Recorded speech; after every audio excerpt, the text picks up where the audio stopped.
자, 시청자 여러분, 예고해드린 대로 설 특집 계속해서 이어가 보겠습니다. 여러분들이 응원하시는 두 분입니다. 저희가 거의 뭐 명절 때마다 뵙고 있는 것 같은 그런 느낌이 드는데요. 김용태 신부님, 김용민 목사님 모셨습니다. 안녕하십니까? 안녕하세요. 반갑습니다. 예. 너무 좋네요. 자, 저희가 설 특집 준비하면서 뒤 배경도 적토마를 또 띄워놨습니다.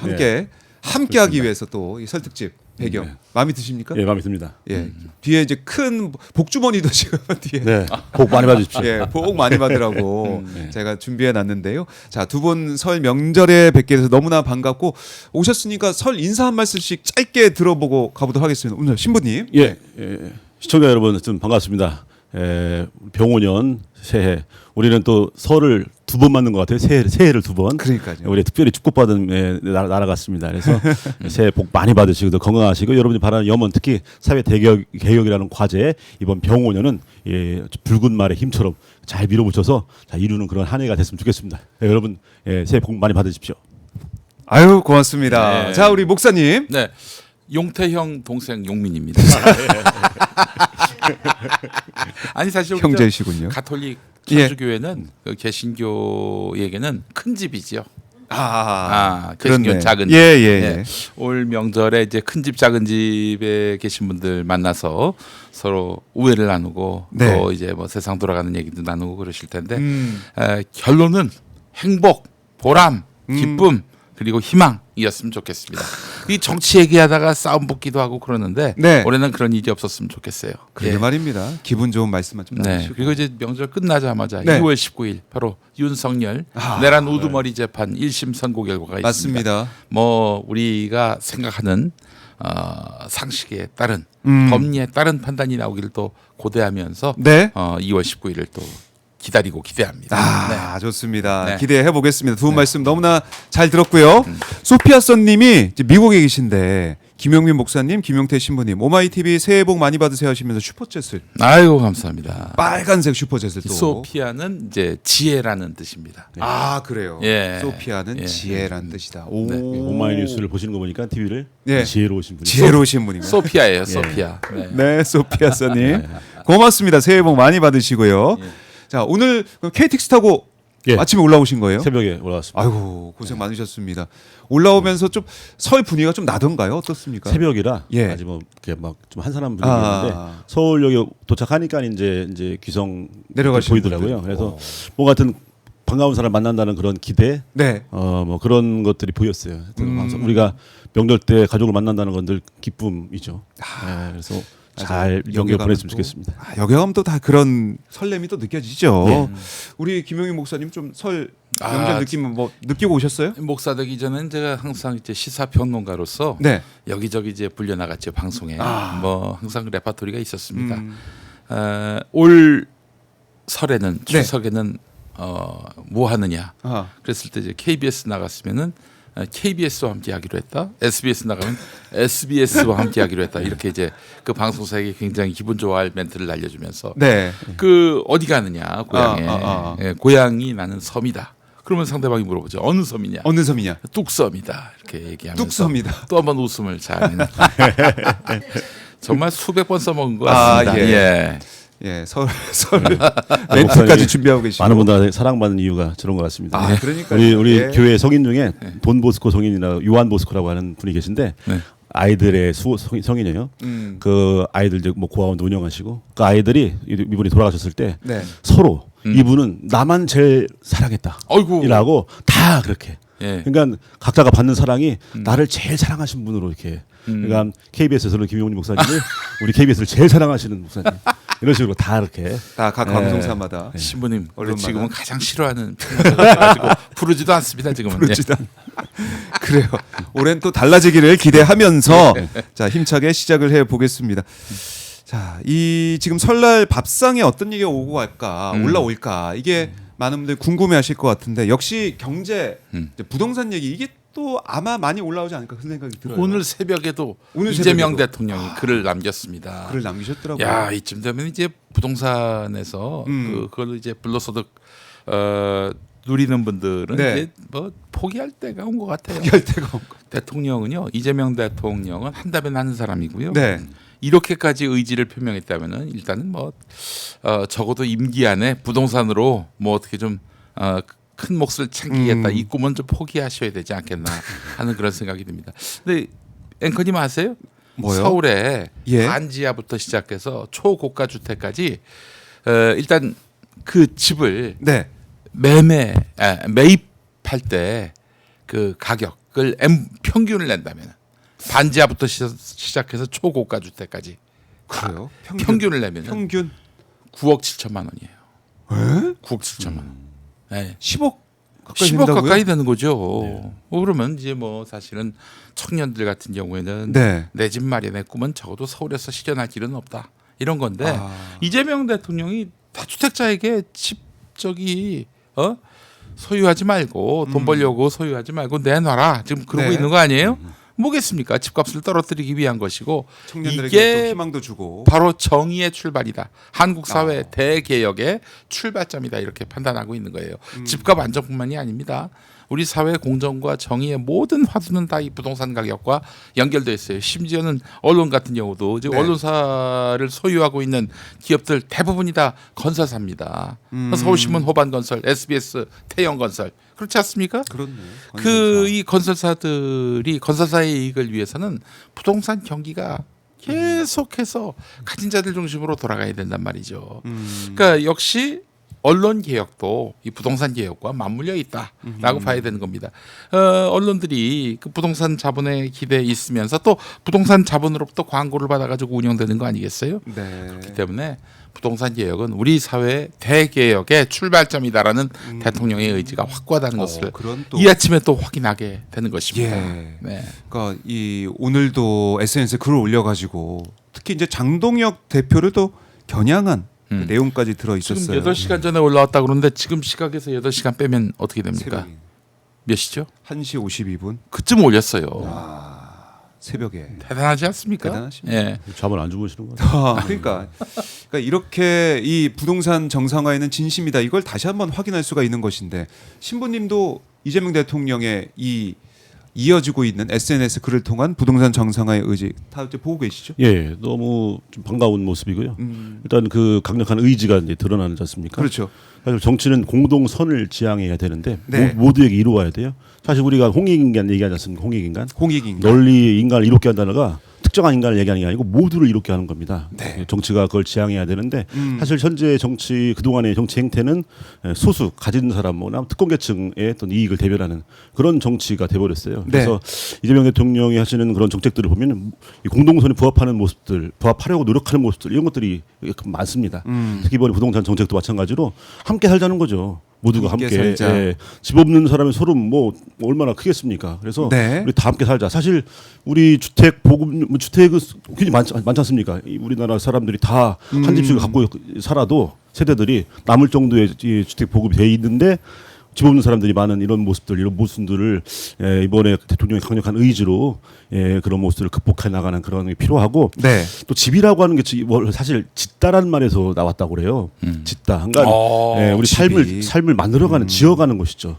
사실 우리가 집을 떠올리면은 어렸을 적 추억들이 떠올리지 않습니까? 네. 거기에 살면서 많은 친구들과 함께 놀고 동네에서 놀고 골목길에 놀고 하는 그런 어린 시절에 내 삶을 형성했던 모든 것들이 그 집과 함께 떠올려져요. 그러니까 집은 우리 인생을 짓는 소중한 보금자리인 건데 현재 집은 그게 아니고 그냥 뭐 사고 파는 그냥 뭐 물건처럼 돼버린 거죠. 뭐 재화처럼. 뭐 그래서 수단도 되고. 그렇죠. 그런 모습들을 다시 한번 좀 바로 잡는다는 것은 단순히 어떤 경제 정책이나 부동산 정책의 한 면이 아니라 네. 우리 삶의 근본을 바로 잡는 그런 모습이 아닌가라는 생각합니다. 그러니까 이 대한민국의 이제 근간을 또 바로 세우는 예. 그런 정말 중요한 일을 이재명 대통령이 앞장서서 하고 있다 이런 생각이 드는데. 네. 근데 이번 SNS 글을 보면은 이거 좀 읽어드릴게요. 장동혁 대표께 청와대 오시면 조용히 여쭙고 싶었던 게 있었는데 이번 기회에 여쭙겠다. 국민의힘은 다주택자를 규제하면 안 되고 이들을 보호하며 기존의 금융 세제 등 특혜를 유지해야 한다고 보십니까? 이렇게 장동혁 대표한테 질문했습니다. 공개적으로. 근데 지금 보니까 장동혁 대표 입장은 아직 안 나온 것 같은데 이게 이재명 대통령 대통령이 세게 나옵니다. 진짜. 그 질문을 할까봐 안 간 것 같아요. 그럴 수 있겠네요. 우리 박정호 앵커님, 예. 우리나라의 주택 보급률 100%가 된 데가 언제인 줄 아십니까? 그러니까 이제 온 국민이 온 국민이 아니라 온 가구가 그 가구가 세대. 예? 한 주택만 보유할 수 있다 했을 때 100%가 100%가 넘었을 그 시점. 꽤 된 것 같은데요. 그죠? 제가 봤을 때 몇십 년 되지 않았나요? 2002년 2002년. 월드컵 때 아, 100%가 넘었어요. 그럼 벌써 24년 정도. 다주택자가 한 명도 없고 다 1주택자가 된다면은 2002년에 이미 온 국민이 한 채씩 다 갖고 있는 네. 온 가구가 아하. 주택 한 채씩 갖고 있는 그런 상황이 되는 것이죠. 네. 이미 그렇게. 그런데 된 지금 상황인데. 그로부터 몇 년이 지났어요? 2002년에 태어난 친구들이 지금 25이 된 그 네. 시점 아니겠습니까? 이때가 되도록 여전히 집 없는 서민들은 거의 9천을 떠돌고 있습니다. 9천을. 국민의힘 같은 경우는 좀 솔직해졌으면 좋겠다. 그러니까 차라리 나는 다주택자들을 그 편에서 변호하는 그런 정당이 되겠다라고 네. 아예 표방을 하면 그쪽 세력의 대변인이 되겠죠. 근데 그게 아니고 모든 국민들을 위하는 정당인 것처럼 이렇게 하지만 네. 실질적으로는 정말 이 세상에서 좀 더 많이 가진 사람들의 입장을 더 많이 대변하는 그런 모습. 사실 근데 그 더 많이 가진 사람 안에 국민의힘이 자리하고 있고 그런 모습들이 솔직하지 못하고. 근데 더 의아스러운 것은 그런 세력을 지지하는 분들 중에 집이 없는 분들이 많이 계세요. 아.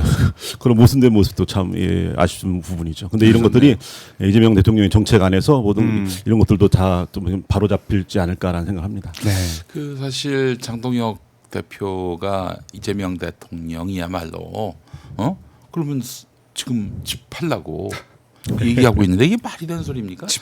이재명 대통령이 지금 그 관저를 네. 샀어요? 아니죠. 산 게 아니라 그 공직자로 있는 동안 최고 잠깐 공직자로 사는 있는 거죠. 동안 5년 동안 사는 거예요. 그럼 나오면 네. 자기 집으로 돌아가야 됩니다. 예. 근데 그 집을 팔라고 그 무주택자 마인드가 되는 건데. 그 마인드가 이제 용산에 자기 집처럼 살았던 그 용산 이무기의 마인드이기 때문에 용산 이무기의 마인드. 관저도 네 거 아니냐 이거죠. 이 나라도 네 거 아니냐 이런 식의 마인드인 거죠. 아니 그렇네. 근데 웃긴 게 예. 우리 장동혁 대표는 6채 아닙니까? 그렇- 본인부터 집을 팔고 그런 얘기를 해야 이게 사실은 앞뒤가 맞는 겁니다. 그러니까요. 이 6채 가진 사람이 한 채 있는 예. 이재명 대통령한테 집 팔라고 그러면 안 되죠. 이건 좀 문제가 있어 보인다는 아니, 이게 생각이 이제 들고. 사실 그런 식의 얘기를 하자면 지금 예. 공적 역할을 맡기 때문에 그래서 저기 그 지금 성남집도 있고 저기 관저도 있는 상황에서 두주택자로 이제 몰고 있는 거 아니에요? 그런 식으로 얘기하면 우리 저 윤석열이 김건희는 아크로비스타 팔아야 합니다. 왜요? 지금 국립호텔 있잖아요. 국립호텔에. 언제 나올지도 모르니. 네, 그렇지. 영원히 살 수도 있어요. 그 아크로비스타가 왜 필요합니까? 윤석열이한테 먼저 예. 그렇게 요구하기 바랍니다. 네. 그래요. 그러니까 이재명 대통령이 이제 여러 이제 SNS 글을 올리면서 이런 표현도 쓰셨습니다. 부동산 투기로 불로소득 얻겠다는 수십만 다주택자의 눈물이 안타까우신 분들께 묻습니다. 이들로 인한 높은 주거 비용 때문에 결혼 출산을 포기하는 수백만 청년들의 피눈물은 안 보이십니까? 돈이 막이라더니 설마 마귀에게 최소한의 양심마저 빼앗긴 건 아니겠지요. 이런 표현까지 쓰면서 마귀. 이 마귀라는 표현까지 나왔습니다. 시원합니다. 마귀. 예, 이 국민의 힘은 뭐 어떻게 국민에게 마귀라고 표현하냐라면서 뭐 공격을 하기도 하던데 장동혁 대표가 이재명 대통령은 SNS 마귀가 되고 있다. 뭐 이렇게 뭐 비난을 하기도 하던데 실제로 이제 성경에 보면은 돈이 마귀라는 이런 표현이 있었던 것 같기도 하고. 돈을 막이라고 하진 않고요. 예. 돈을 이제 우상화시키지 말라. 돈을 이런 우상화시키지 것들. 사실 말라. 돈은 가치 중립적인 겁니다. 음. 돈으로 좋은 일도 할 수 있어요.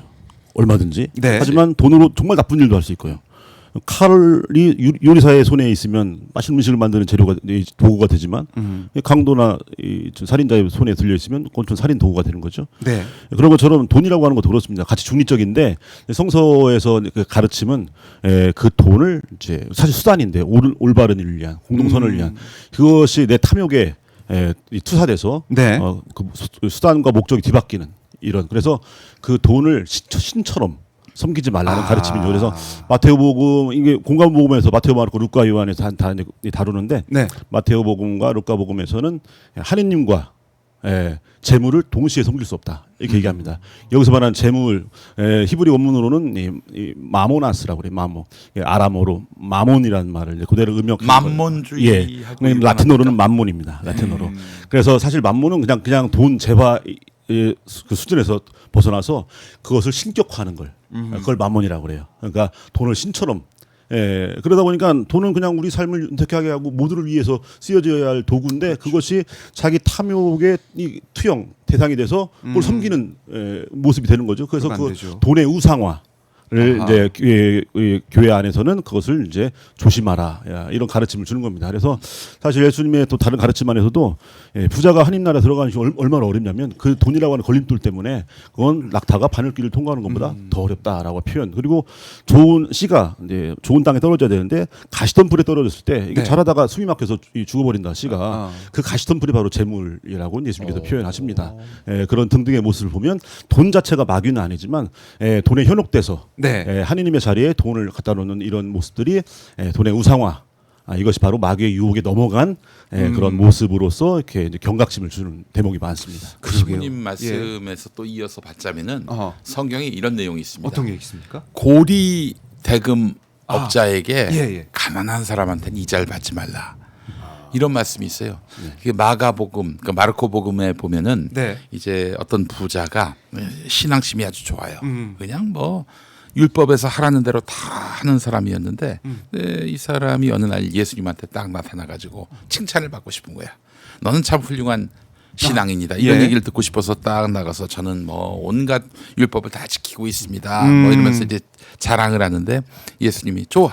그러면은 네 재산 다 팔아서 나를 따라라. 울면서 갔다는 거 아니에요 집에. 울면서. 그 뭐 팔 수가 없어서. 그렇죠. 아니 그 사람이 알고 봤더니 고리대금업자다. 이런 추후에 성서 주석가들의 또 이야기들이 있습니다. 이걸 한마디로 이제 다 요약해서 표현한 게 사도 바오로에서 디모데오에게 보낸 편지 첫 번째 편지에 이런 대목이 나옵니다. 돈을 사랑하는 것은 악의 뿌리. 그러니까 돈 자체가 악이 아니지만 돈에 대한 탐욕. 이것이 모든 악을 낳는 뿌리가 되는 거다. 그래서 그런 탐욕을 조심해야 하는 거죠. 탐욕을 조심해라. 그래요. 이 돈이 이제 마귀다라는 거, 돈이 마귀라더니 이런 이재명 대통령의 이제 표현을 보면 성서적으로 풀어주셨지만은 어쨌든 이 돈이라는 것을 움켜쥐고 특히 이제 부동산을 내가 몇십 채씩 막 움켜쥐면서 내 욕심을 채우겠다. 이거는 우리 사회에 살면서 이런 모습은 더 이상 안 된다는 걸.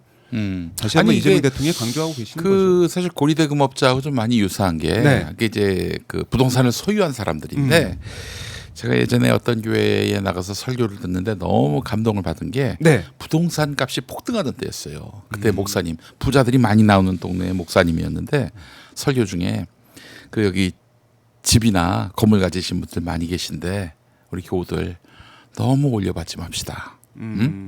올려받은 것은 그 어느 정도라야지 지나치게 올려받으면 그는 그리스도인의 자세가 아닙니다라고 말씀하셨던 기억이 납니다. 그게 맞죠. 그러네요. 그러니까 이 성서적으로도 지금 이 욕심을 부리고 재물을 탐하는 게 얼마나 또 많은 또 지탄을 받는 일인가 이런 생각도 해보게 되고 이 부동산 문제에 있어서도 우리 청년들의 피눈물을 생각을 해봐야 된다. 우리 전체 사회를 돌아봐야 된다. 이런 말씀이 좀 그런 의미에서 와닿습니다. 이재명 대통령이 참 그 경제적 약자에 대한 따뜻한 마음이 많아요. 제가 성남시장한테 가장 크게 감동받았던 게 롤링 주빌리라고 이 주빌리가 뭐냐면 희년인데 말하자면은 빚을 많이 진 사람들을 해방시켜주는 그런 것이라고 볼 수 있습니다. 그러니까 이제 그 악성 채권을 교회와 함께 사들였어요. 성남시가. 그래서 그거를 드럼통에 넣고 불태워 없앴어요. 그래서 그분을 이제 더 이상 빚 없는 상태로 만들어버린 거죠. 이 자세가 얼마나 훌륭합니까? 이게 정말 교회 다니는 공직자들도 잘 못하는 일을 이재명 대통령은 했던 거예요. 성남시장 때부터. 제 사제인 제가 봐도 존경스러운데 사실 사제들은 의식주가 다 보장돼 있습니다. 왜냐면 우리 대전 교구, 대전 충남 세종 다 합해서 대전 교구, 천주교 대전 교구인데 145개 본당이 있어요. 네. 예, 이제 5년씩 로테이션하면서 이제 도는데 사실 사제가 굶어 죽을 걱정 없고 뭐 이슬마저 걱정 없습니다. 다 보장됐는데 그런 상황에 만약에 제가 가정을 가진 사람이라고 한다면 과연 이런 주거 문제에 자유로울 수 있겠는가? 정말 다른 사람 집 없는 사람들에 대한 서름에 대해서 내가 깊이 공감하면서 살아갈 수 있는가? 이런 부분에 대해서면 생각해 보면 과연 그럴 수 있을까라는 그런 또 생각도 듭니다. 왜냐하면 사람은 다 이기적이기 때문에 그런 면에서 보면 이재명 대통령의 저 모습은 사실 어렸을 때 정말 가난하게 살았다고 해서 가난한 사람 위하는 게 아니거든요. 근데 저런 가난한 사람에 대한 감수성, 모두가 함께 살아가기 위한 그런 세상을 만들려고 하는 노력들 이런 걸 보면 정말 사제보다 더 사제 같은 네. 그런 네, 저도. 느낌이 들어요. 예. 사제보다 더 사제 같은 그런 느낌. 그런데 이제 참 역설적이게도 보수 극우 개신교가 그렇게 싫어해요 이재명 대통령을. 그것도 아이러니하지 않습니까? 왜 이렇게 아니 성경의 말씀대로. 그리스도의 정신을 누구보다도 잘 이행하고 있는 그 대통령을 가장 네. 싫어해요. 그 많은 분들이요. 네. 혹시 이재명 대통령이 천주교신자 아니냐고 이번 내란전국 겪으면서 네. 예, 아닙니다. 저 열심히 개신교 신자분이십니다. 작은 그래요? 집입니다. 작은 깜짝 집 놀랐어요. 소속이에요. 네. 예.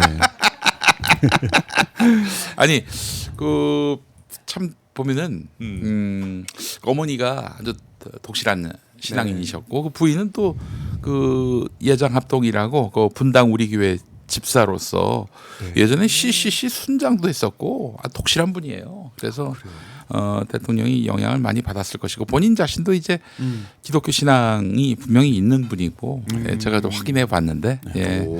그래서 그분에게 근데 또 그분이 정치하기로 마음먹은 곳이 있습니다.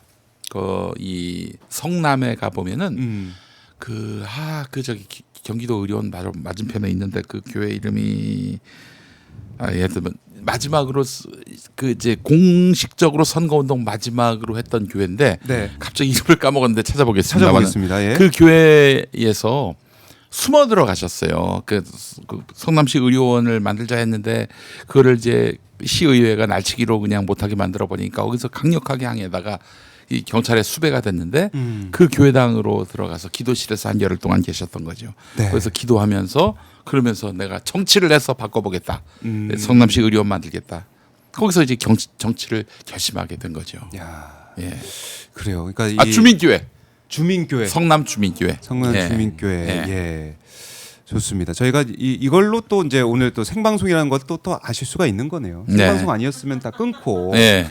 이제 다 알았던 것처럼 주민교회를 이제 찾아서 딱 갔을 텐데 예. 생방송의 묘미입니다. 예, 바로 또 생각이 나서 또 말씀을 드렸고, 그러니까 부동산 정책에 대한 이재명 대통령의 의지는 우리가 확인하고 있는데 그러면 부동산 시장의 반응은 어떤가? 이것도 사실 중요하고 어떻게 달라지고 있는가 이게 체감할 수 있는지도 중요한 거 아니겠습니까? 혹시 두 분께서 주변의 이제 반응이나 아니면 정말 부동산 시장 분위기가 좀 어떤지 이거 좀 알고 계신 게 있으면 궁금하네요. 일단 제 주변 분들의 네. 반응은 사실 제가 어떤 사람들이랑 가깝구나라는 걸 이제 느끼는 게 다 찬성해요. 거의 다. 그러니까 이분들은 다주택자들이 다주택자가 없으시군요. 별로 없구나. 저는 그래도 나름 되게 겉으로 보면 있어 보여서 네. 뭔가 좀 있으신 분들도 많이 계시겠지 했는데 예, 다 정말 찬성하시는 분 대부분이고 다만 좀 걱정하시는 분들 이게 걱정하길래 왜 그래요? 왜 걱정하냐 했더니 집이 두 개라는 거예요. 봤더니 이제 어머니 아버지 사시는 집이 하나 있고 본인이 이제 나와서 조그만 집 하나 사갖고 이제 일 때문에 나와서 사는데 다 다주택자 아니냐면서 걱정하길래 넌 아니요 해당되는 거 아니야 이렇게 설명해주면서 그 기회에 예, 이재명 대통령의 부동산 정책을 또 설명하는 기회가 됐어요. 그래서 이해하면서 그런 거냐고 하는데 대부분 지금 반응은요 뭐 제 주변의 분들이 뭐 다 그냥 소박한 서민들이라 그런가 반응은 아주 좋습니다. 진작에 이랬어야지라는 분들이 진작에 많습니다. 이랬어야지. 예. 그러니까 그런 반응들. 우리 목사님 주변에도 뭐 다들 응원하시는 분들 반응이 많을 것 같아요. 그럼요. 뭐 저도 뭐 부자들이 좀 많이 다니면 11조 많이 내서 참 좋을 텐데 그런 것 같지는 않고.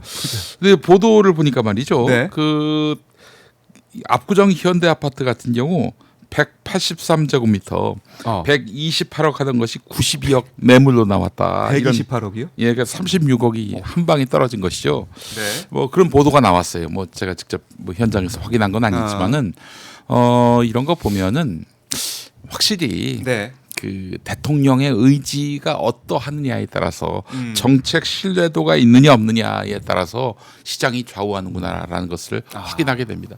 새벽에 2시가 되도록 뭐 대통령이 이건 난 반드시 어떻게든 정상화시키겠다라고 의지를 밝혔는데 시장이 여기에 냉소를 보낼 수가 없는 것이죠. 강남 아파트의 그 36억 마이너스가 네. 이 정책을 통해서 그 누군가 집 없는 사람에게 예. 더 막 360억, 3,600억의 어떤 그런 효과로 그럴 수 발휘할 있죠. 수 있는 거죠. 네. 그러니까 우리가 그 마이너스 때는 다주택자의 그런 부분을 손실로 생각하고 마치 국가 우리 대한민국이 손실 보는 것처럼 손해 보는 것처럼 이렇게 보도하고 언론들이 하는, 그렇게 보도하죠. 그런 거에서 우리가 너무 회복될 필요도 없고 네. 마이너스 36억이 아니라 우리 대한민국 전체 차원에서의 예. 뭐 3조 6천억 그 이상의 그랬어야 효과를 된다. 바라보는 그런 시선이 필요하다. 네. 좋습니다. 행복 가득님께서 신인규 변호사님 응원합니다. 오마이TV 화이팅. 이제 왔다 가셨는데 아까 이제 앞에 거 이제 그러니까 앞에 보시다가, 거를 지금 순서대로 보시는 보시나 봐. 거예요. 아유 고맙습니다. 행복 가득님. 예. 시차가 좀 있는. 네 시차가 있습니다. 미국에서 보시나 보다.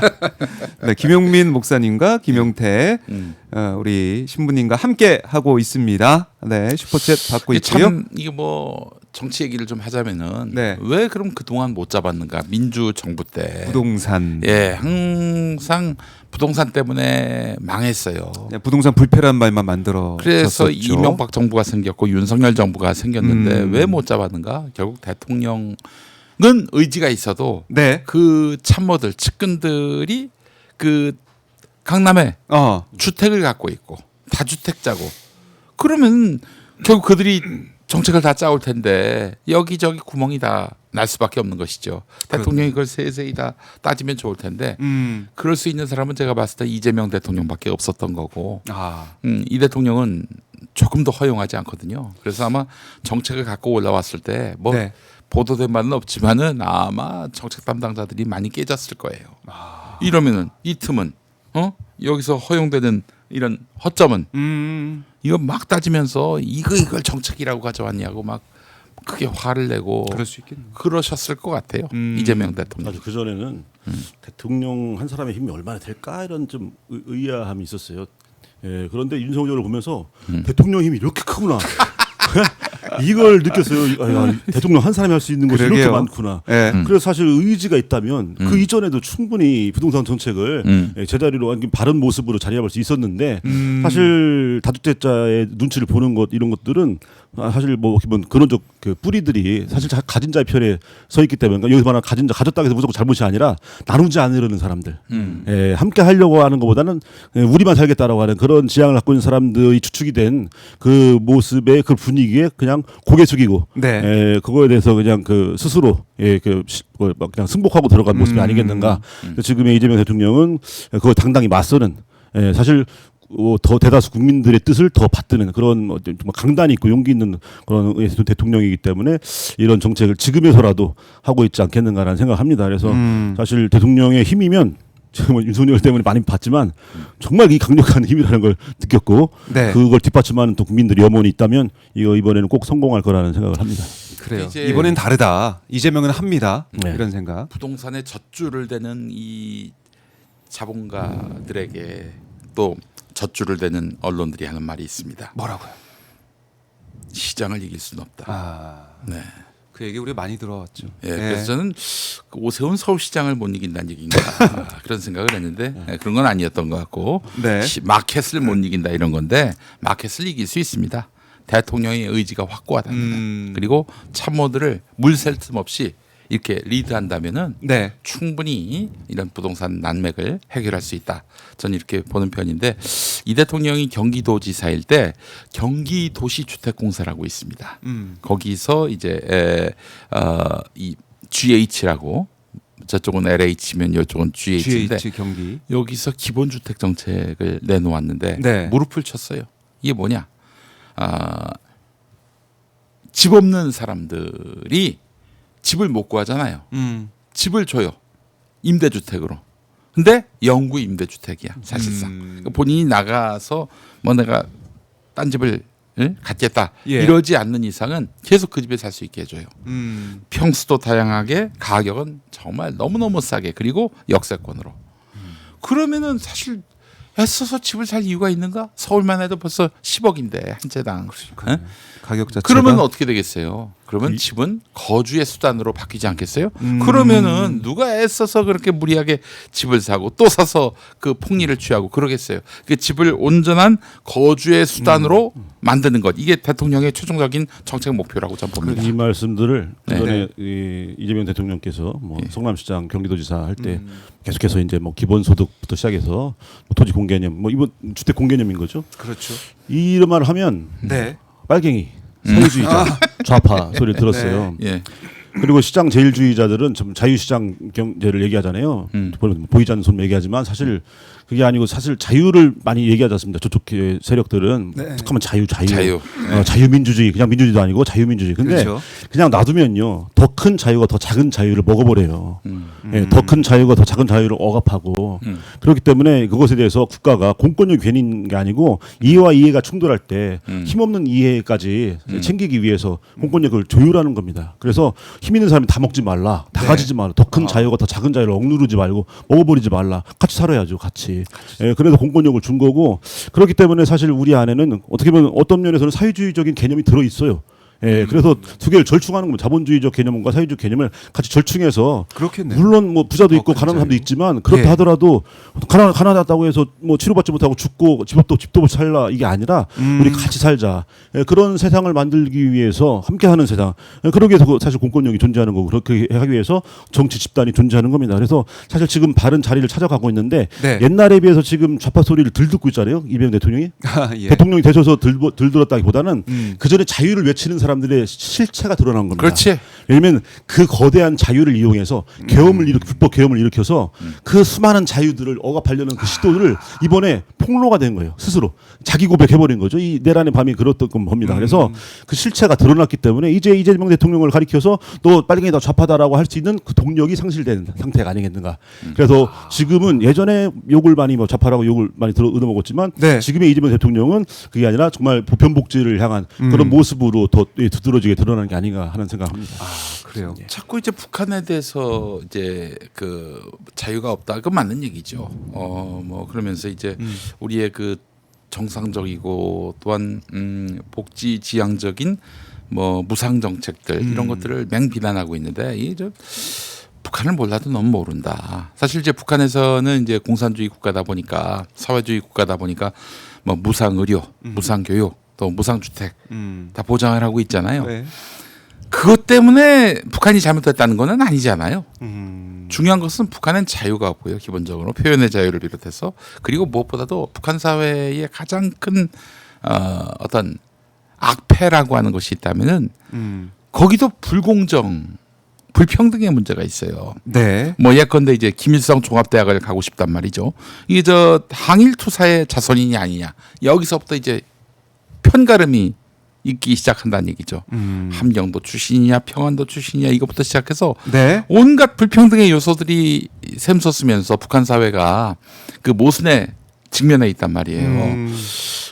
근데 그런 거는 보지 않고 뭐 무상 정책을 펴왔기 때문에 여기가 뭐 사회주의냐, 그건 말도 안 되는 얘기를 갖다 쓰고 있어요. 아니 그렇다면 우리 사회에서 북한을 비판할 어떤 자격을 얻으려면 우리 사회의 불평등 문제도 해결이 돼야 하는데, 해결하냐 이거예요. 불평등을 더 가중시키려고 하는 거죠.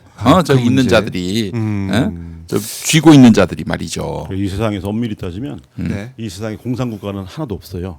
공산당이 다스리는 국가가 있죠. 예, 공산국가는 그냥 이상적인 세상이고 사실 공산국가는 없습니다. 예, 다만 공산당이 독재하는 국가가 있는 거죠. 그렇네요. 그래서 독재국가는 사실상 그 지금의 공산당이 독재하는 국가랑 닮아 있습니다. 그리고 우리나라 내란당이 그동안 다스렸던 때의 모습과 저희 북한의 체제를 보면요 굉장히 비슷합니다.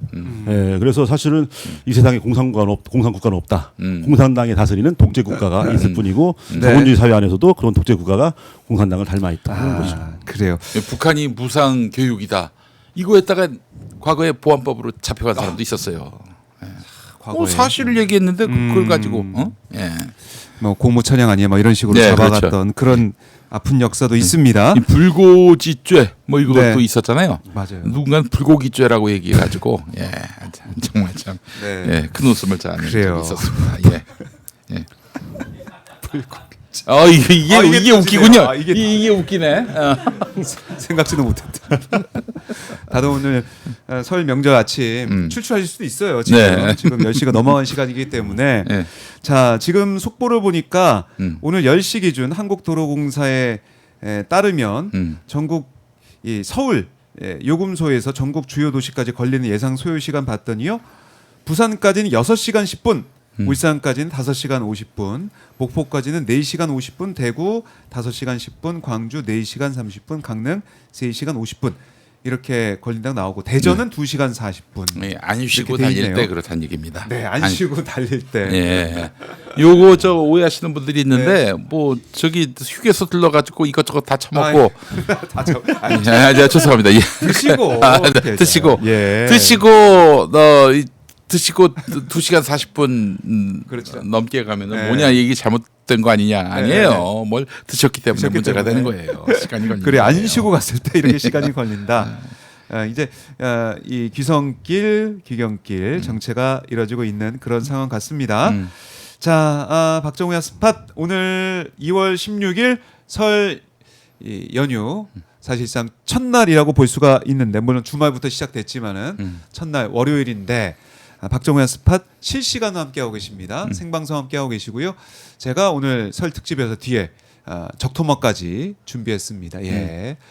복을 딱 짊어지고 있는 복을 딱 태우고 달리는 적토마까지 함께하고 있는데 여러분들 어디서 보고 계신지 출석 체크도 해주시고요.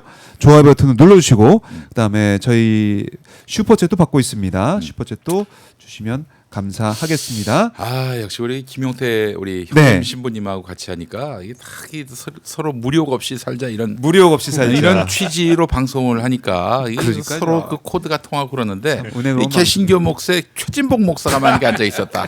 우리 최진복 목사님 이거 너무 좋아하거든요. 말도 못해요 진짜. 네. 세뱃돈을 도리어 받는다는 소문이 있어요 본인이. 애들 앉혀놓고 자기 세배에서 도리어 받는다는 소문이 그러면 안 있어요. 되죠. 예. 나 세배할 기회를 줬으니 그렇죠. 나한테 돈을 달라 뭐 이런 건가요? 아니야 그게 아니라 본인이 아이들한테 세배를. 본인이 한다고 그냥 너무하네. 네, 우리 이제 너무 예. 다행입니다. 오늘 출연이 너무 잘 된 것 같아요. 네. 섭외가 아주 잘 된 것 섭외가 같습니다. 예. 자, 좋습니다. 자, 이제 이런 가운데 오늘 또 속보로 들어온 내용 좀 정리를 해 보겠습니다. 이재명 대통령 이 국정수행 지지도가 56.5%로 3주 연속 상승세. 요 보였다는 리얼미터가 리얼미터가 예. 제일 짜요. 에너지경제신문 의뢰로 지난 9일부터 13일 전국 18세 이상 2,524명을 대상으로 조사한 결과입니다. 어제까지 방송사 나온 거 보면 다 65%에 근접하잖아요. 아, 이거 좀 짜네. 너무 짜. 근데 이게 리얼미터는 근데 사실은 여권에서는 네. 이 리얼미터 여론조사를 참고해서 선거 전략 짜는 게 좋아요. 아, 오히려. 가장 짠 걸로 해야지. 그럴 수 있죠. 이거 예. 뭐 말도 안 되게 긴장하면서. 뭐 어떤 거는 벌써 69%뭐 이런 여론조사가 있어요. 이런 것들은 너무 신경 쓰면은 자만할 네. 수가 있고 도움이 되지 않습니다. 네. 그렇네요. 네. 이 다른 지금 추이를 보면 60%대가 쭉 나오다가 네. 오늘 리얼미터 56.5%. 근데 추이가 또 중요한데 추이는 점점 올라가는 추이 아닙니까? 3주 연속 상승세입니다. 의미 있어요. 결국 예. 보니까 부동산 정책 또 경제 호조에 국정 신뢰가 올라갔다 이런 분석이 좀 나오고 있는데 네. 역시 지금 보면은 코스피가 5,500선 상상이나 했습니까? 우리 신부님 목사님은 좀 ETF나 아니면은 개별 종목 투자 이런 거 좀 하십니까? 우리는 이제 그것 때문에 안 신경 쓰신 거 아니죠? 그거 아니고 코스피 투자 때문에. 진작에 이럴 줄 알았으면 그 사제는 이제 사제 생활이 네. 그 뭐 주식 투자하고 이런 것과는 이제 사실 그 삼가야 할 그런 삶이기 때문에 아, 그렇죠. 예. 그래서 뭐 그쪽을 하지 않고 다만 이제 요즘이 뭐 5,000원 더 올라 5,500선 올라가고 네. 하는 그런 분위기 안에서 주식이 뭔가에 대해서 이제 공부를 많이 하게 됩니다. 왜냐면 뭘 알아야 또 이게 어떤 의미가 있는가 하기 때문에 또 그것에서 말해줄 수도 있고 그래서 덕분에 네. 많이 알게 됐습니다. 예. 안식년에는 그때도 투자하면 안 돼요? 안식년에. 안식년에는 이제 뭐 다른 거 투자할 게 많아서 투자하기 예. 그쪽이 저또 농담입니다. 년 예. 투자했다가 잭팟이 터지면은 네. 안 돌아올 수가 있어요. 기본적으로 네, 또 이게 성당에 안 돌아올 수가 손에 있어요. 안 들어올 수 있어요. 돈을 사랑하는 게 모든 악의 뿌리기 때문에 그럼요. 맞아요. 예, 맞아요. 조심해야 됩니다. 네. 조심해야 됩니다. 네. 우리 목사님도 그러면은 우리- 지켜만 보고 계시겠네요. 주식은 이제 네. 제가 안 하고 아내분이 하십니다. 아, 아내분이 아이고. 하시고 예. 저기 저 김용민 목사는 연구하려고 예. 비트코인을 한 10만 원 넣었어요. 근데 보니까 10만 원 넣었는데 네, 얼마 됐어요? 지금 현재 시각 그 10만 1,386원. 어유 오. 보셨네요. 1,386원. 네, 이건 벌었다고 볼 수 있나요? 어쨌든 예. 어떤 흐름을 보기 위해서. 예, 아니 그러니까 이게 참 느끼는 거는 안정화된 화폐 수단은 아니구나라는 네. 생각을 좀 해보면서 예전에 제가 아는 어떤 분은 1억 넣었다 140억이 돼가지고 아예 그냥 회사 그만둬 버리고 말도 안 돼. 와, 그런 사람이 진짜 있어요. 내 이름 얘기해 드릴까? 이건 나중에 얘기하겠습니다. 나중에 예, 재미는 예. 있나 봐요. 예, 근데 이제 알겠습니다. 어쨌든 주식은 말이죠. 주식 투자는 저는 오래 전부터 정의로운 자산 증식 수단이다. 자산 증식 자체가 정의로운지는 변론으로 하고 그래도 자산 증식 수단 중에는 가장 그래도 건전하다라고 보는 편이 뭐냐면은 네. 이재명 대통령이 아주 얘기를 잘했어요. 부동산 가격이 오르면은 가진 사람은 좋지만 그 집을 구하려는 사람들에게는 얼마나 슬픈 일이에요 이게. 그렇죠. 그렇죠. 네. 근데 반면에 주식이 올랐다고 올랐다. 해서 슬픈 사람은 아무도 없습니다. 기본적으로. 다 기쁜 거죠. 예, 다 기쁜 거예요. 예. 뭐 경제 주체도 기쁘고 투자한 사람도 기쁘고, 그렇죠, 그렇죠. 예, 또 국가적으로도, 네. 국민적으로도 좋은 일이고. 어. 그래서 저는 뭐 주식에 너무 몰입을 하면은 나중에 잃었을 때 얼마나 타격이 크겠어요. 항상 오르는 법만 있지는 않으니까 그러니까요. 적절하게, 적정하게 그리고 어떤 그 지나친 그 팔자를 고치는 수단으로 네. 활용했다가는 도리어 마음이 크게 다칠 수가 있으니까 이재명 대통령 이후에 맞아요. 주식에 대한 사실 이미지가 바뀐 것 같아요. 이미지. 네. 그 전에 주식은 지금 목사님 말씀하셨지만 사실 그 전까지 도박에 가까운 도박에 가까운. 그냥 사행성 짙은 음. 뭐 거의 한탕을 노리는 하면 뭐 패가 이- 방신한다. 예, 이런 이미지였어요. 맞아요. 사실 그게 아닌데 정말로 이게 건강한 투자가 돼야 되는데 근데 그동안은 부동산 시장으로 이렇게 몰리고 IMF 이후에 그 땅은 도망가지 않는다. 글쎄. 뭐 이런 것 때문에 정말 기형적인 형태의 우리 경제 구조가 됐죠. 이 모습이 이제 바른 모습으로 본 제자리를 찾아가는 게 아니겠는가. 네. 그래서 주식을 바라보는 시각, 또 이미지 이런 것들이 좀 많이 변화되고 있다라는 그런 생각이 가장 큰 변화가 아니겠는가라는 생각합니다. 가장 변화. 그러니까 이제 단타 매매는 전 바람직하지 않다고 봅니다. 그 단타 매매를 하면은 계속 보고 있어야 되잖아요. 딴 거를 할 수가 없어요. 계속 이것만 들여다본다고요. 근데 그러지 않고 좀 그 마치 그 장독에 넣는 장처럼 오래 묵혀둘수록 이득이 되는 그런 주식이면 좋겠는데 그런 주식을 많이 만들어내는 게 네. 국가 정책적으로 필요하다. 그러니까 아마 그 일을 많이 할 것 같아요. 그러니까 이재명 대통령이. 대통령이. 그러니까 예. 미래 이제 비전을 보여주고 또 음. 거기에 정책적으로 또 어떤 길을 갈 것인지 음. 그걸 보면은 그 여기가 유명하구나. 이제 여기가 부동산 장기 투자할 만하구나. 시장 정상화를 꾀하면서 네. 주식 시장에 막 불을 붙이는 이런 일은 서로 관계가 없는 게 아니에요. 그러니까 부동산에서 빠져나온 돈이 주식으로 갈 수 있게끔 그렇네요. 지금 길을 만들어가는 과정이라고 봐야 되거든요. 아. 그러면 국가 경제적으로도 매우 긍정적인 신호가 날 수밖에 없는 거예요. 근데 이제 모순된 모습이 보입니다. 네. 우리가 이제 코스피 5,500 이상 올라가고 이렇게 이제 건전한 모습으로 이렇게 이제 건강한 모습으로 이렇게 자리매김되고 그 전에 뭐 우리나라가 뭐 공장 주도형의 어떤 경제였다면 이제는 사실 기술 주도형의 어떤 그렇죠. 경제 형태로 지금 올라가고 있고 대한민국 자체가 사실 성장주면서 우량주의 형태를 지금 뛰어가고 있죠. 그러면서 국가에 대한 신뢰도가 높아지고. 시장이 안정되고 이런 여러 가지 그 긍정적인 효과들, 그다음에 부동산 정책과 맞물려서 이제는 지금 그 정말 금융자산, 부동산 자산에서 금융자산을 옮겨가는 이런 구조로 변화되고 이런 긍정적인 모습이 있는데 모순된 게 뭐냐면 네. 도이치모터스 주가 조작의 그 실질적인 인물인 김건희가 무죄 판결을 났다는 자체가 야. 이 모순이 아닐 수 없습니다. 그러니까. 사실 주가 조작을 해도 무죄를 받는구나라고 한다면 누가 또 투자를 하겠어요 여기 우리나라에. 게다가 그러니까 영부인이. 그리고 더군다나 영부인이. 그래서 물론 이제 지금 신세는 좀 감옥에 있지만 그래서 이것을 우리나라 주식시장을 지금 체질적으로 변화시키고 경제 구조를 하고 있는데 그 안에서 이것을 위태롭게 하는 것들에 대해서 아주 철저한 그런 심판이 필요하다. 처벌이 필요하다. 그래야 다시는 이런 시도조차 하지 않도록 하기 위한 그런 본보기가 필요하기 때문에 사실 그 김건희 이 주가 조작에 대해서 무죄 판결을 내린 것은 현재의 그 흐름에 찬물을 끼얹는 어떤 행태인 거죠. 지금 사법부는 우리나라 지금 어떻게 흘러가고 있는가? 정말 선진국 반열 이미 선진국인 거죠. 그런 것 안에서 아주 과거로 퇴행하고 있는 그런 판결을 내리고 있지 않겠는가. 그래서 지금 주가지수 5,500만을 얘기할 게 아니라 그러한 건강한 우리 대한민국을 해치는 세력들에 대한 철저한 청산 또 처벌이 필요하다. 그런 의미에서 1년 8개월짜리 이 판결이라고 하는 건 정말 이건 말도 안 되는 모순적인 행위가 아닌가. 그래서 2심에서 좀 이게 뒤집어져야 된다는 생각합니다. 정상화되고 있고 이렇게 우리 국민들이 응원하고 있는 코스피나 부동산 정상화가 있는 반면에 사법부를 또 이렇게 딱 돌려서 보면은 아 이게 진짜 제대로 된 대한민국 맞나라는 생각을 하게 되고 극과 극이에요. 그 정상화 얘기하셨는데 네. 그 내란 청산도 정상화 아니겠습니까?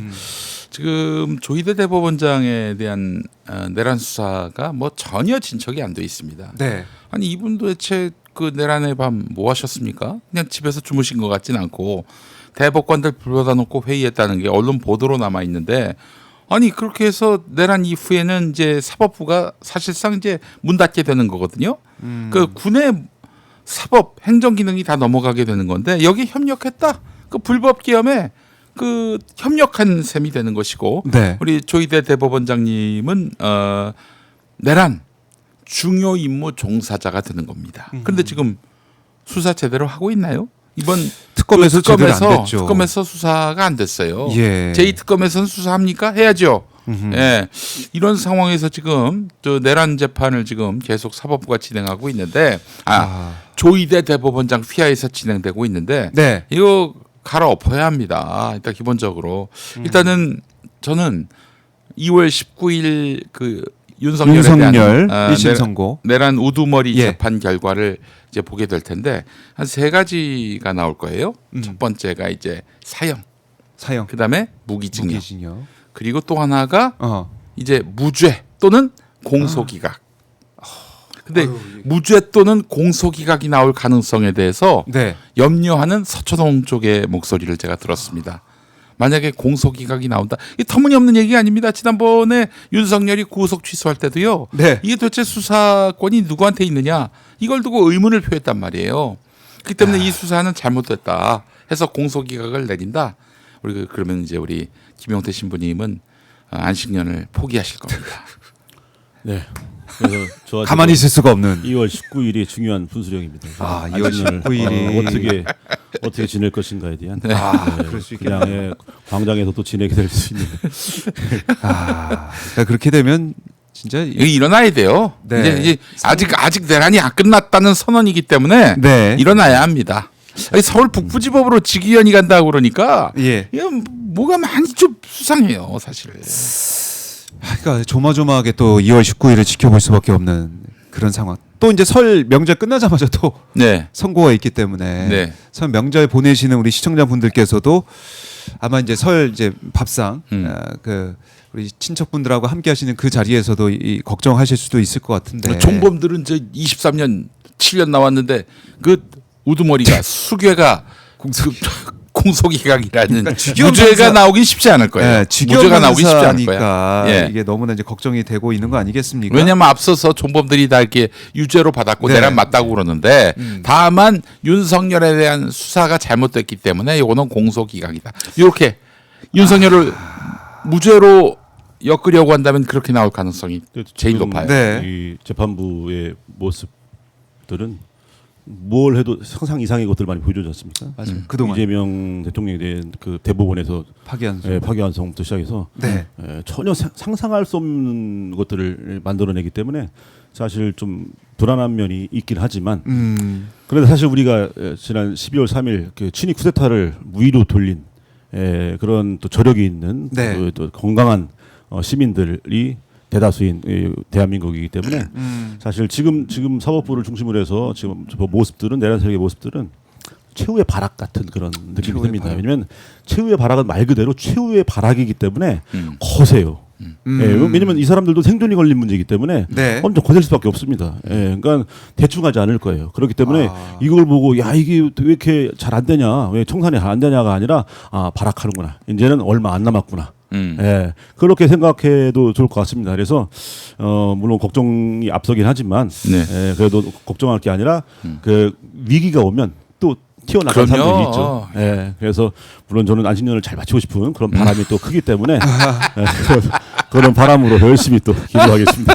이제 기도가 이제 필요한 그런 시점이기도 한데 이번에 이제 보니까 윤석열, 김건희 이번 연휴 뭐 식단도 이제 보도가 되고 막 그러고 있더라고요. 보니까 특식이 없이 평소 식단이 제공이 된다. 또 접견도 불가하다. 이런 좀 얘기가 나오고 있는데 옛날에 특식이 있었는데 네. 윤석열 정권 때 특식을 없앴어요. 특식이 없었어. 자기가 이렇게 예. 적용을 받고 있네요. 예. 받고 있다. 그래서 보니까 서울구치소는 내일 이제 아침 설 당일 아침 보니까 떡국, 김자반, 배추김치 아침이 이렇게 나오고 점심이 소고기 된장찌개, 감자채 햄볶음, 내가 제일 좋아하는 건데. 예. 양상추 유자 샐러드, 배추김치. 아 좋네. 잘 좋아. 나오네요. 예. 좋아. 저녁은 고추장찌개, 돼지 통마늘 장조림, 배추김치 잡곡밥 이렇게 나와 있어요. 아이고. 근데 이제 예. 제일 중요한 건 메뉴가 아니라 예. 이게 어떻게 배식이 되느냐의 문제인데 아, 그 끝에 빵에 네. 배식이 되면은 음식이 많이 식어요. 특히 겨울에. 그런 좀 어려운 점이 있다는 점 여러분 그럴 수도 알아두시면 좋겠습니다. 있겠네요. 네. 이 정도 메뉴면 우리가 뭐 캠프나 연수 갔을 때도 이 정도 나오면 그래도 잘 나왔다고 그럼요.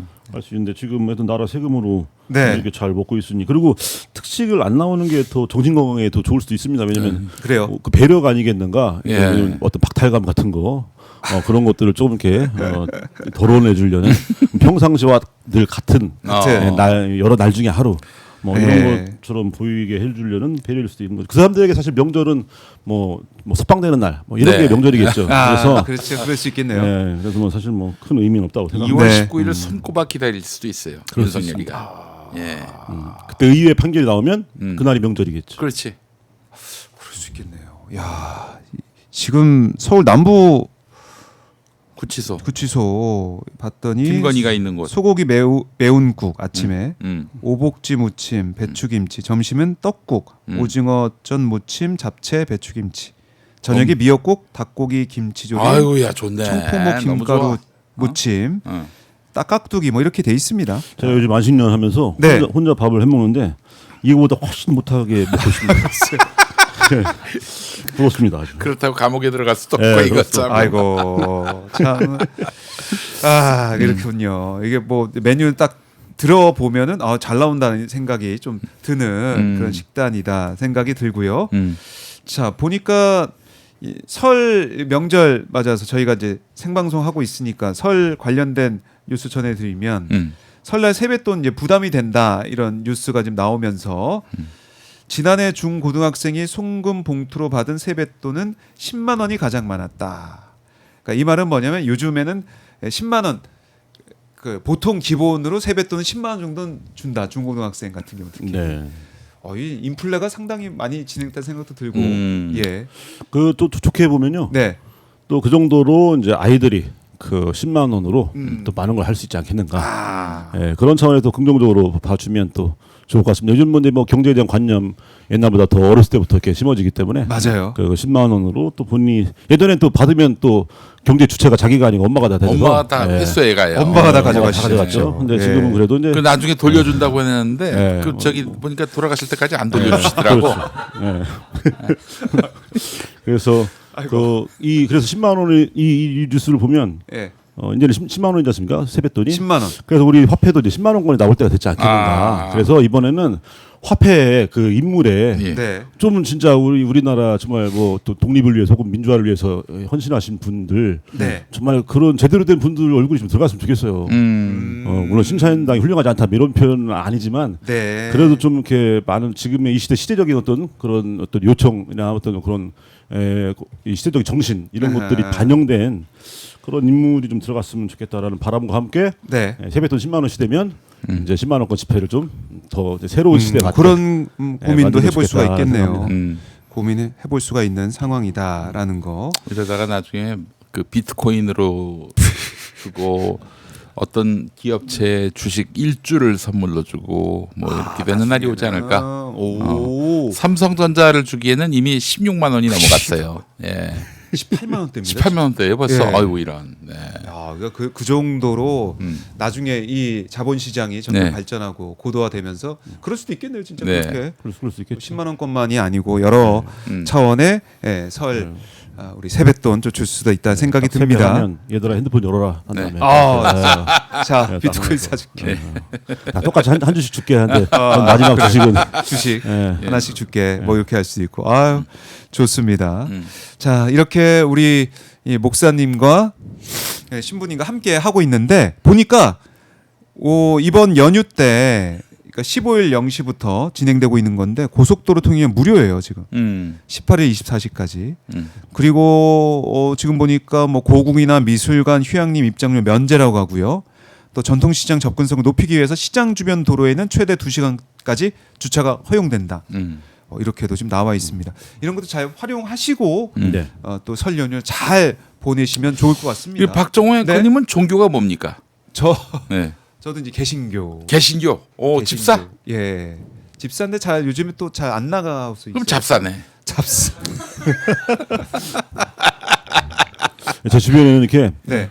정말 훌륭한 개신교 분들이 굉장히 많이 계세요. 네. 뭐 이재명 대통령을 비롯해서 뭐 유병민 목사님 그리고 아이고, 우리 아유, 앵커님도 그렇고 네. 근데 제가 이제 종교 보면은 제가 이제 중학교는 또 천주교 학교를 나와서 오. 미사를 매주마다 한 번씩 봤었고 영세도 받았어요? 안 받았죠. 아, 교회 영세. 다니는 상황이었기 때문에 아. 천주교도 공부를 했었고 예. 교회는 계속 다녔고 음. 또 대학은 또 불교 학교예요. 불교. 오. 불교도 이제 공부를 했었고 정치인으로서 자질이 충분한. 예. 종교가 뭐냐라고 부르면은 네, 다 이게 개불릭이라고 하죠. 개불 개불릭. 예. 아 개신교, 예. 불교, 가톨릭. 가톨릭, 그래서 개불릭.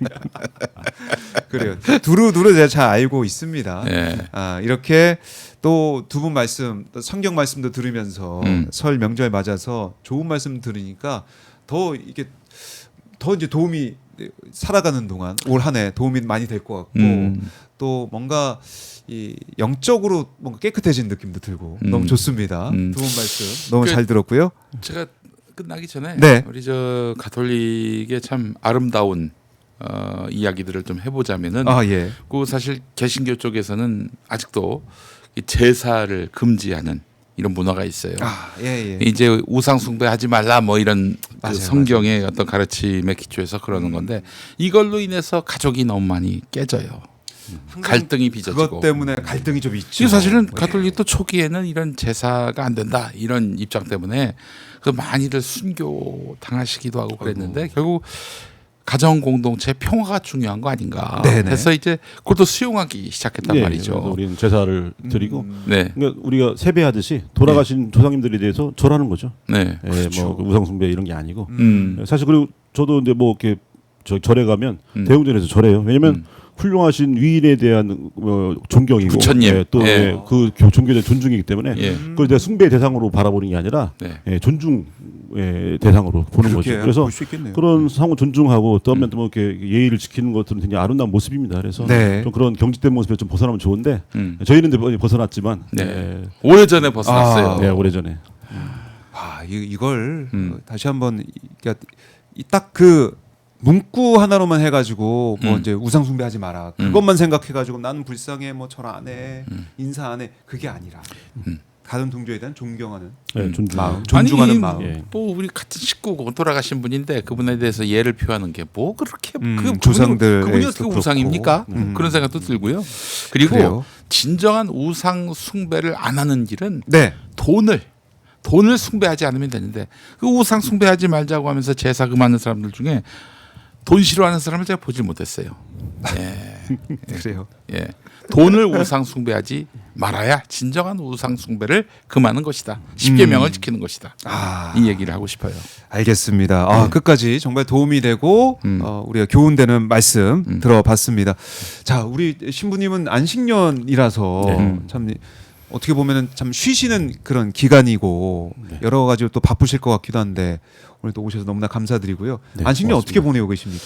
안식년 이제 쉰다고 하는 건 사실 네. 살린다는 뜻입니다. 아. 일 안 한다는 게 아니라 살리는 거죠. 살리는 예수님의 거다. 안식일, 만식년 네. 이게 이제 유대교 전통에서 왔는데 그거 다 살리는 음. 날이기 때문에 그래서 저도 1년 동안 저도 모르게 내 안에서 조금 이렇게 살아나지 못했던 부분들이 혹시 있을까 좀 돌아보고 또 그런 것도 살리는 시간 더불어서 제가 그동안 살아오면서 또 미처 돌보지 못했던 어떤 부분들 네. 우리 주위에 그런 것들도 생각해보는 시간을 가지려고 합니다. 그리고 사실 우리가 설날이라고 하지 않습니까? 정말 새로움을 낯설다라는 말에서 왔다고 그러는데 뭔가 새로운 건 낯설으니까 새롭다고 하는 것은 우리 그리스도교 신앙 안에서 구원과 연관이 있어요.